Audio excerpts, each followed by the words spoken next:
나니야 나다 이야기 사자와 마녀와 웃장 구랑 마녀의 집. 여러분은 지금 에드먼드한테 무슨 일이 일어나고 있는지 궁금할 게다. 에드먼드는 식사를 하면서도 머릿속에서 줄곧 터키 젤리가 생각나 그다지 맛있게 먹을 수가 없었다. 마법에 걸린 몹쓸 음식에 대한 기억만큼 흔히 먹는 평범한 음식의 맛을 완전히 망쳐놓은 것도 없을 거다. 에드먼드는 오고 가는 이야기에는 그다지 흥미가 없었다. 다른 사람들이 자기를 무시하고 쌀쌀맞게 대한다는 생각이 계속 머리에서 맴돌았기 때문이다. 실제로는 그렇지 않았지만 에드먼드는 그렇다고 느꼈다. 에드먼드는 비버씨가 들려준 아슬란 이야기와 돌탁자 언덕에서 아슬란을 만나기로 했다는 이야기까지 다 들었다. 에드먼드가 문가에 걸려있는 커튼 뒤로 살금살금 걸어간 것도 바로 그때였다. 아슬란 얘기가 다른 아이들한테는 신비롭고 아름다운 느낌을 주었지만 에드먼드한테는 까닭 모를 무시무시한 느낌을 주었던 것이다. 비버씨가 아담의 육신과 아담의 뼈에 관한 식구를 읊고 있을 때 에드먼드는 문 손잡이를 소리 없이 돌리고 있었다. 비버씨가 하얀 마녀는 진짜 인간이 아니라 진과 거인의 피가 섞인 종족이라고 말하기 직전 에드먼드는 눈 내리는 바깥으로 나가 조심스레 문을 닫았다. 여러분은 지금 에드먼드가 자기 형제들이 정말 돌로 변하기를 바랄 만큼 못된 아이라고 생각해서는 안 된다. 에드먼드는 단지 터키 젤리가 먹고 싶었고 왕자가 나중엔 왕이 되고 싶었을 따름이다. 또 피터가 자기한테 못돼 먹은 녀석이라고 했던 데 대해 안갚음을 하고 싶었다. 마녀가 자기 형제들한테 특별히 친절하게 대해주거나 자기와 똑같이 대해주기를 바란 것은 결코 아니었다. 그러나 마녀가 형제들에게 아주 몹쓸 짓을 하지는 않을 거라고 믿어야만 했고 믿는 척이라도 해야 했다. 에드먼드는 혼잣말로 중얼거렸다. 마녀를 험담하는 이들은 모두 마녀의 적이니까 반은 거짓일 거야. 아무튼 그 여자는 나한테 아주 친절하게 대해줬잖아. 다른 사람들보다 훨씬 친절하게 말이야. 그 여잔 진짜 떳떳한 여왕일 거야. 어쨌든 그 무시무시한 아슬란보다는 나아. 에드먼드는 이처럼 마음속으로 자기가 하고 있는 행동에 대해 변명을 만들어냈다. 그러나 별로 그럴듯한 변명은 되지 못했다. 사실 에드먼드도 마음속 깊은 곳에서는 하얀 마녀가 나쁘고 사악하다는 것을 느끼고 있었기 때문이다. 에드먼드는 바깥으로 나와 온 세상에 내리는 눈을 보았다. 그러고 나서 비버씨 집에 코트를 두고 온 걸 깨달았다. 물론 이제 와서 코트를 가지러 돌아갈 수는 없는 노릇이었다. 다음으로 깨달은 사실은 햇빛이 거의 사라지고 없다는 것이었다. 모두 함께 식사를 했을 때가 거의 3시쯤이었던 데다 겨울 해가 짧은 탓이었다. 에드먼드도 거기까지는 미처 헤아리지 못했다. 그렇지만 이제는 주어진 상황을 최대한 이용하는 수밖에 없었다. 그래서 에드먼드는 옷깃을 세우고 발을 질질 끌며 댐 꼭대기를 가로질러 멀리 떨어져 있는 반대편 강기슭으로 갔다. 에드먼드가 그곳에 다다랐을 즈음에는 사태가 더욱 나빠졌다. 날은 시시각각으로 어두워지고 있었고 사방에서 휘몰아치는 눈보라 때문에 1미터 앞도 제대로 내다볼 수 없었다. 게다가 길도 없었다. 에드먼드는 잔뜩 쌓인 눈더미와 얼어붙은 웅덩이에 수없이 미끄러지기도 하고 쓰러진 나무줄기에 걸려 넘어지기도 하고 가파른 강기슭 아래로 구르고 바위에 부딪혀 정강이가 벗겨지는 갖은 고생을 했다. 결국 온몸은 상처투성이가 되고 옷은 다 젖어 추위로 벌벌 떨었다. 주인은 등골이 오싹할 만큼 고요하고 적막했다. 사실 이때 에드먼드가 나니아의 왕이 되면 제일 먼저 길부터 닦아야지 하는 생각만 하지 않았더라면 모든 계획을 포기하고 돌아가서 죄다 자백하고는 다른 사람들과 친하게 지냈을지도 모른다. 그런데 바로 그 생각을 하면서부터 에드먼드는 자신이 왕이 되는 꿈을 꾸기 시작했다. 그리고 자기가 할 이런저런 일들을 결정하다 보니 한결 기운이 났다. 에드먼드는 어떤 궁전에서 살지, 자동차는 어떤 차종으로 몇 대나 굴릴지, 또 자기의 전용 영화관은 어떻게 꾸밀지, 간선 철도는 어느 곳에 설치할지, 비버들이 댐을 못 만들도록 어떤 법을 제정할지를 결정했다. 그리고 에드먼드는 피터 형이 제 분수를 알도록 하기 위해 세운 몇 가지 계략을 마지막으로 손질하고 있었다. 바로 그때 날씨가 갑자기 변했다. 눈이 그치더니 바람이 불면서 살을 애는 듯이 추워졌다. 마침내 구름이 걷히면서 달이 나왔다. 눈 덮인 천지를 비추는 보름달은 세상을 온통 대낮처럼 밝혀주고 있었다. 주위에 생긴 그림자들 때문에 다소 너저분하기는 했지만 말이다. 다른 강으로 접어들 무렵 달이 구름 속에서 나오지 않았다면 에드먼드는 길을 찾지 못한 채 헤매고 말았을 것이다. 여기서 다른 강이란 에드먼드가 처음에 눈여겨보았던 큰 강 하류로 흘러드는 물줄기를 말한다. 에드먼드는 이제 그곳에 이르러 강을 따라 위로 올라갔다. 그러나 강물이 흘러내리는 작은 골짜기는 방금 지나온 곳보다 훨씬 가파르고 바위도 많은 데다 덤불도 심하게 우거져 있어서 도저히 어둠을 헤치고 나아갈 수가 없었다. 할 수 없이 잔뜩 몸을 구부리고 나뭇가지들 아래로 지나가는데 나뭇가지 위에 수북이 쌓여있던 눈덩이가 등으로 쏟아져 내리는 통에 온몸이 흠뻑 젖고 말았다. 에드먼드는 피터 형이 점점 더 미워졌다. 이 모든 일이 꼭 피터 형의 잘못이기라도 한 듯 화가 치밀었던 것이다. 에드먼드는 마침내 골짜기에서 벗어나 좀 더 평평한 곳으로 나왔다.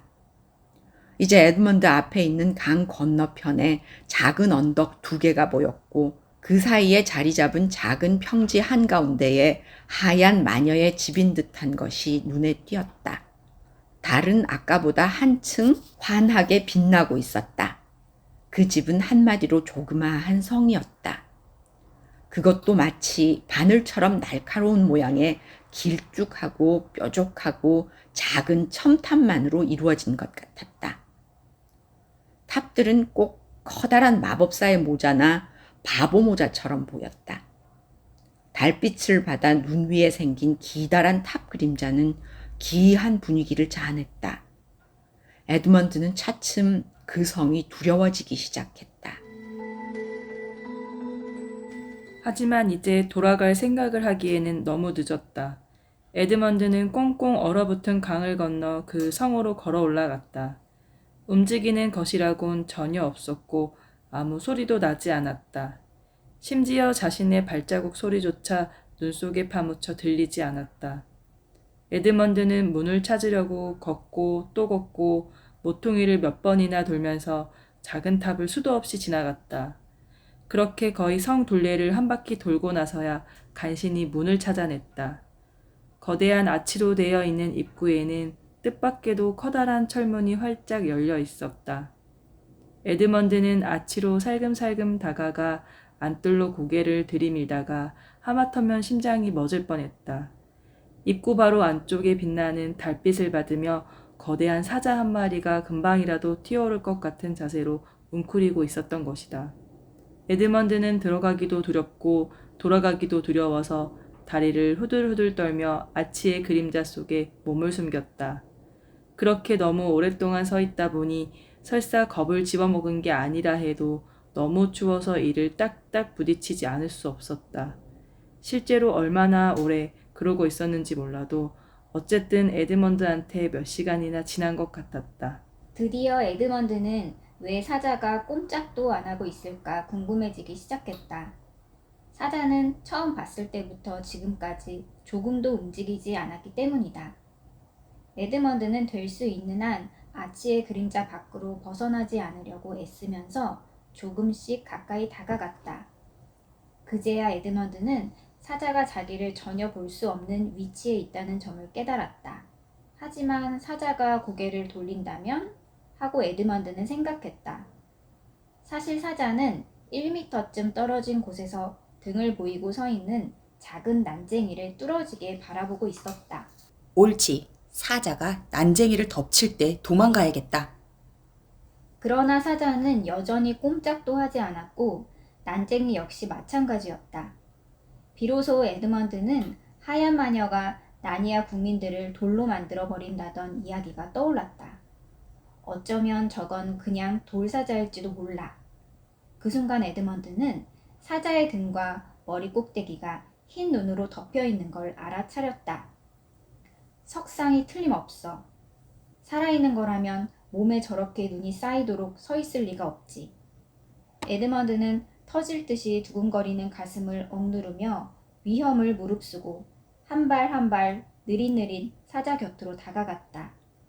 그때까지도 감히 사자한테 손을 대지 못하다가 마침내 번개같이 손을 뻗어 살짝 만져보았다.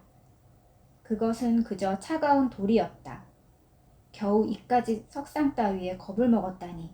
그러자 에드먼드는 한꺼번에 긴장이 풀리면서 추운데도 갑자기 온기가 발끝까지 퍼지는 것을 느꼈다. 동시에 기가 막히게 멋들어진 생각이 머릿속에 떠올랐다. 이게 그들이 말하던 위대한 사자 아슬란일지도 몰라. 그 여자가 벌써 잡아다가 돌로 만들어버렸나 봐. 그렇다면 결국 아슬란에 대한 온갖 그럴듯한 계획들도 이제 끝장이군. 이제 누가 아슬란을 무서워해?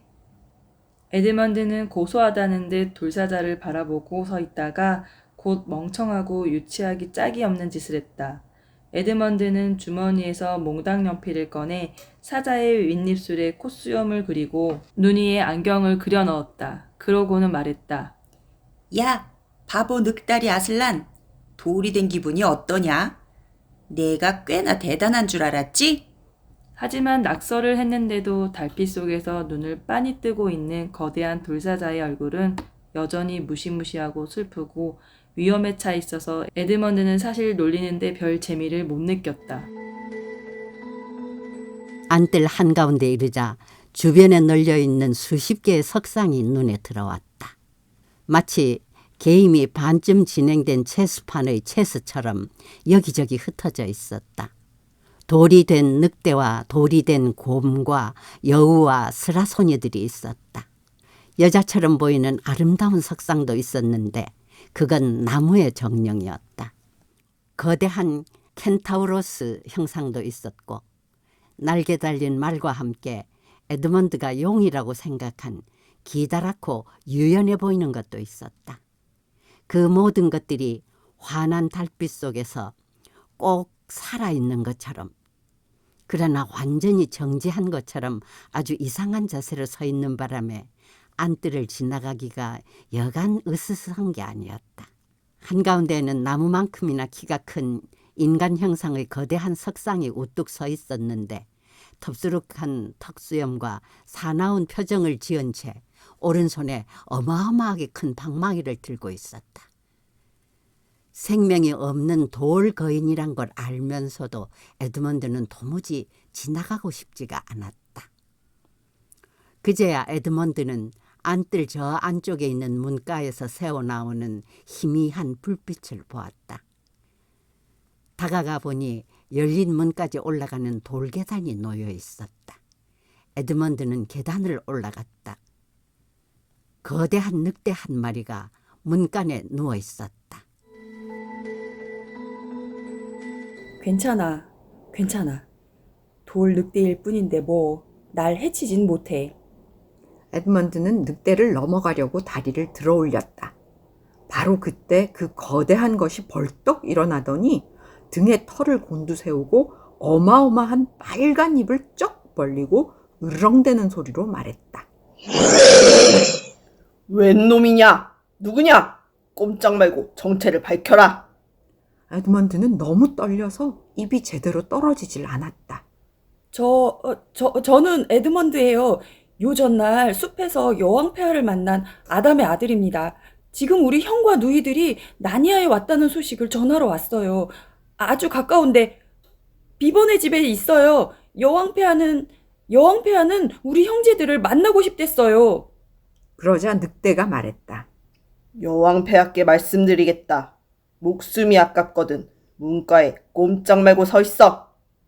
늑대는 곧 집 안으로 사라졌다. 에드먼드는 추위 때문에 손가락이 얼얼하고 심장이 쿵쾅거리는 것을 견디며 서서 기다렸다. 그런데 느닷없이 마녀의 비밀 경찰 대장인 회색 늑대 모그림이 뒤에서 튀어나오며 말했다. 자, 들어갑시다. 재수 좋은 여왕님의 귀염둥이. 하기야, 그게 아닐지도 모르지만. 에드먼드는 늑대의 앞발을 밟지 않으려고 아주 조심하면서 안으로 들어갔다. 그곳은 기둥이 질비한 어둑어둑하고 기다란 홀 안이었다. 그곳에도 앉을 만큼이나 석상들이 가득했다. 문 바로 옆에는 몹시 서글픈 표정을 짓고 있는 작은 파우누스가 서 있었다. 그 석상이 어쩌면 루시의 친구일지도 모른다고 에드먼드는 생각했다. 단 하나뿐인 등잔에 불이 밝혀져 있었고 그 등잔 옆에 하얀 마녀가 앉아 있었다.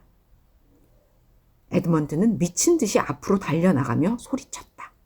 여왕폐하, 제가 왔습니다. 그러자 마녀는 소름이 오싹 돋는 목소리로 말했다. 어떻게 감히 혼자 왔지? 다른 아이들과 함께 오라고 하지 않았느냐?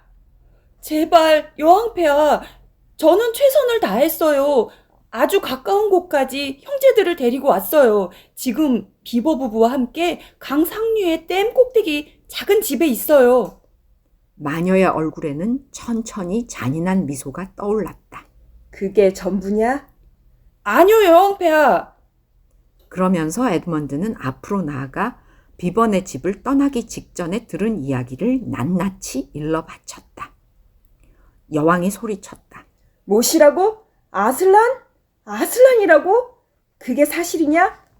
만일 거짓말을 했다가는 에드먼드는 말을 더듬거렸다. 그들이 한 말 그대로예요. 그러나 여왕은 더 이상 에드먼드의 이야기에는 귀를 기울이지 않고 손뼉을 쳤다. 그러자 곧 전에 여왕과 함께 있던 난쟁이가 나타났다.